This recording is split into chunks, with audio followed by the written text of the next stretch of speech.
Neste quarto vídeo, no quinto dessa série sobre a crise da família nuclear, a gente vai tratar um pouco da redefinição a partir dos despojos, a partir da crise que foi gerada, das consequências, né, de toda a crise que a gente vem descrevendo a respeito da família nuclear. Um aspecto importante é entender como, dentro da história humana, há uma tendência, boa parte da história humana é formada em grupo, em famílias grupais muito grandes, sobretudo quando a gente observa sociedades primitivas, né, sociedades guerreiras, o grupo é algo elementar.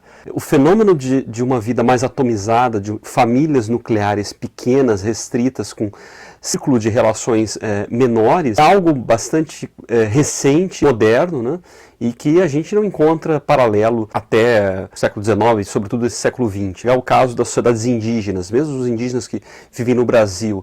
Uma coisa que a gente pode pensar, como que esses vários grupos existem de alguma maneira. A gente tem uma diversidade, inclusive, de línguas até hoje. Eu tive uma oportunidade de conhecer, por exemplo, as tribos Nambiquara, praticamente uma tribo Nambiquara, no Mato Grosso, e é muito interessante como uma das explicações para a manutenção daquela sociedade, embora bastante combalida, bastante transformada, né, de alguma maneira ao longo do tempo, eles são bastante frágeis.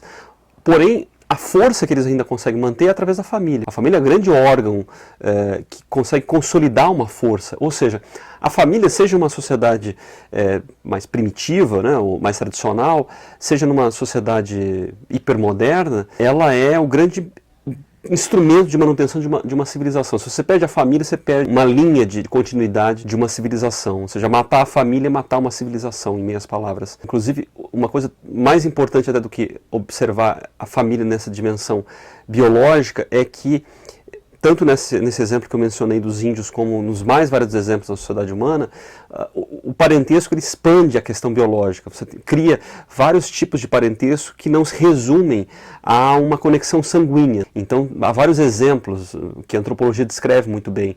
Por exemplo, o povo Ilongote nas Filipinas, as pessoas que migram para algum lugar, em grupo, elas nessa sociedade já se tornam parentes. Na Nova Guiné, os habitantes do Vale Nebilier, o parentesco ali ele é criado através do compartilhamento de uma graxa, uma espécie de gordura, que eles consideram uma força vital, e ela é encontrada tanto no leite da mãe quanto na batata doce. Um outro exemplo é o povo Chukisi, na Micronésia, que eles têm um ditado, né, meu irmão na mesma canoa.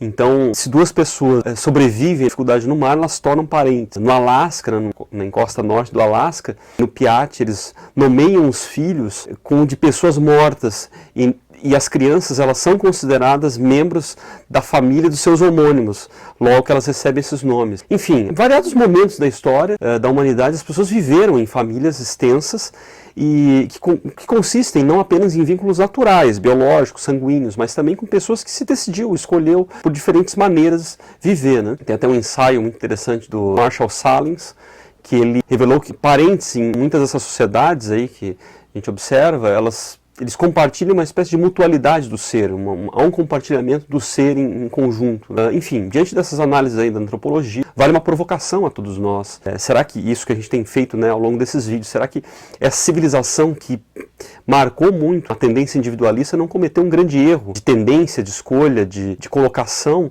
ao ter praticamente sacrificado todo o horizonte de família extensiva, corporativa, né, ampliada, em nome de um modelo nuclear, individualista, atomizado? Bom, uma coisa é certa, apesar desse diagnóstico, o indivíduo ocidental ele não é o mesmo tipo de pessoa que vive em agrupamento pré-moderno. Talvez nem somos capazes de retornar propriamente, diretamente, um modelo anterior ao advento da família nuclear, né, que é aquela família estendida já até o século XIX, século XX. Porque há uma valorização primordial da liberdade individual. Enfim, isso tornou já suprassumo dentro da nossa sociedade. É muito difícil nós nos desapegarmos disso. Então, nossa cultura está presa a certos valores, hábitos e costumes. Então, nós queremos estabilidade, raízes, isso aparece na demanda hoje, mas também a gente quer mobilidade, capitalismo, liberdade para adotar um estilo de vida. Eu estou dizendo isso de modo geral, isso se tornou paradigma, né? Então a gente tem um conflito muito grande de desejos, de alguma maneira.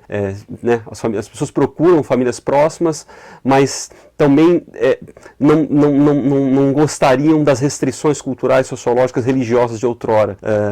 Ao mesmo tempo, a gente assiste os destroços deixados para o colapso da família nuclear atomizada. A gente assistiu a proliferação do vício em opioides, né, o drama das drogas nas famílias, o surto de suicídio, depressão, o impacto da desigualdade, e tudo isso foi produto, em alguma medida, da crise desse paradigma familiar, de uma sociedade muito desapegada, desconectada, desconfiada, com relação a esses laços humanos elementares. Então a gente vive nesse impasse, né? Não é possível retornar diretamente a um passado, a gente pode entrar numa dinâmica meio utópica nesse sentido, mas ao mesmo tempo há diversas expressões de apelo para superar esse paradigma nuclear, esse paradigma atomizado e procurar novas formas de família, né? Alguns sociólogos, alguns analistas falam de famílias forjadas, a gente vai observar um pouco isso. Apesar desse caminho da atomização parecer irrevogável, surgem novos paradigmas de família, né? De agrupamento, por mais tortuosos que eles possam parecer. A gente pode pensar no seguinte,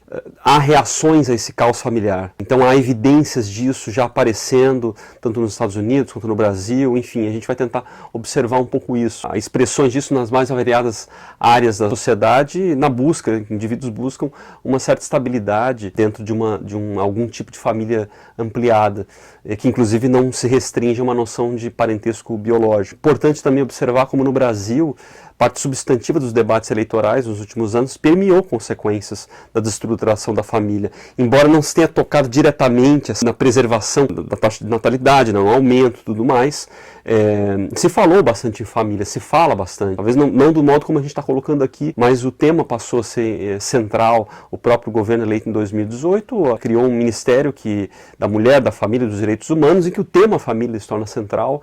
Isso ganhou um novo apelo. O fato é que boa parte das mudanças que aconteceram, sobretudo no século XXI, se deu por pressão econômica. Já nos anos 70, e sobretudo com a recessão de 2008, várias pessoas foram levadas a uma maior dependência da família. O estouro mesmo se deu com a crise de 2008, que é a avaliação principal. Um indício disso que desde 2012 mais crianças passaram a viver dentro de famílias do que outrora. Enfim, então tem vários indícios que mostram esse apelo maior pelo vínculo familiar, que começa a partir de uma crise econômica e vai gerando novos comportamentos. Por exemplo, nos Estados Unidos, em 1980, apenas 12% dos americanos viviam em lares multigeracionais, ou seja, com avô, com pai, com filho, né? Com a crise de 2008, houve um incisivo aumento nesses lares. Em 2020, os americanos que habitam em lares multigeracionais chegou a 20%. Isso chegou a uma taxa de 64 milhões de pessoas, de americanos, que é um recorde histórico. O renascimento da família ampliada foi em grande parte impulsionado por jovens adultos que começaram a voltar a casa. Como eu disse, sim, começou por esse motivo econômico, mas gerou uma série de revisões de comportamento, né? Em 2014, 35% dos homens americanos com idades entre 18 e 34 anos moravam com os pais. Essa mudança acabou se mostrando saudável, em boa medida. Ela é impulsionada não apenas pela necessidade... E aí é que está, tudo bem, foi impulsionada pela necessidade econômica, mas também passou a ter outros impulsos positivos, né, de estar mais com a família e tudo mais. Uma revisão da vida, essas coisas acabaram aparecendo de alguma maneira. Nos Estados Unidos, os dados das pesquisas sugerem que muitos jovens também já vislumbram ajudar os pais na velhice, algo que outrora parecia meio que afastado. No Brasil, esse fenômeno pode ter outras variáveis, esse retorno à família, mas a economia ela mantém-se como um fator central.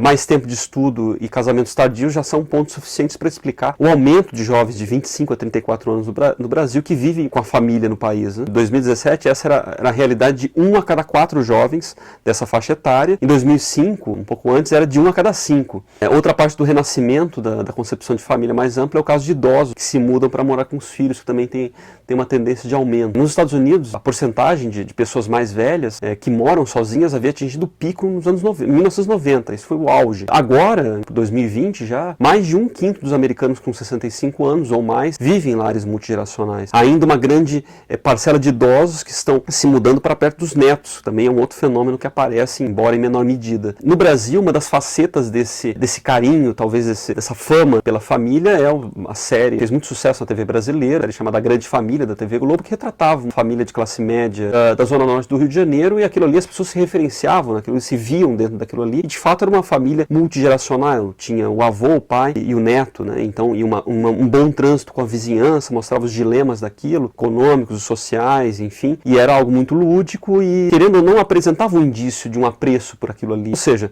já se percebe um reflexo dessa tendência tendência multigeracional em um outro campo, que é a arquitetura. Então, há uma retomada, no caso dos Estados Unidos, de moradias que compreendam uma vida multigeracional. Em 2016, uma pesquisa realizada por uma empresa norte-americana de consultoria imobiliária descobriu que 44% dos compradores de imóveis procuravam alguma casa que acomodasse seus pais idosos, e 42% desejavam uma que abrigasse os filhos adultos que depois voltariam à casa. Eles sabiam que isso iria acontecer. Diante dessa demanda, os construtores nos Estados Unidos responderam com residência para que os membros da família pudessem passar mais tempo juntos, né? E ao mesmo tempo preservar sua privacidade. Então aquele tipo de casa compartilhada em que pode ter o avô morando no espaço e a avó, enfim, e a família, mas com entradas separadas. Isso é uma coisa que naturalmente em muitos casos existe no Brasil. Estou apresentando que há uma tendência que tinha meio que entrado no ocaso em alguma medida e tem retornado nos Estados Unidos, e de alguma maneira isso também a gente pode ver espasmos no Brasil. Tem outras formas também de reunir pessoas, que é vivências em grupo, né? Vivências comuns, coabitações. Tem um site nos Estados Unidos chamado Co-Abode, que mães solteiras encontram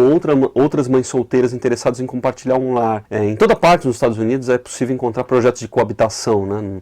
Nos quais adultos vivem como membros de uma espécie de família extensa, mesmo não tendo nenhum laço sanguíneo, né, biológico em comum. Então esses experimentos e outros análogos, eles sugerem que, embora as pessoas ainda desejem flexibilidade, privacidade e tudo mais, valores modernos, estão também em busca de formas de vida mais comunitária, segundo um conjunto de valores, né, que tem, de alguma maneira, aparentemente evoluído. Talvez, claro, consequência de dilemas econômicos e tudo mais. Se a gente for pensar no modo como as pessoas ficaram em casa a partir de toda essa crise do Covid-19, isso também gerou uma outra percepção de vida, talvez uma reflexão, enfim. Querendo ou não, as pessoas tiveram pelo menos a oportunidade de pensar um pouco mais no lar e na convivência familiar. Também nasce de uma situação forçada, mas o fato é que isso acontece. Então, são ocasiões que fazem com que se repense na trajetória da vida e tudo mais. Então, isso tem acontecido já com essas crises econômicas, já fruto da crise do apogeu da família nuclear moderna nos Estados Unidos a partir dos anos 70, e sobretudo isso explode, né, esse retorno à casa, digamos assim, com a crise de 2008 e sem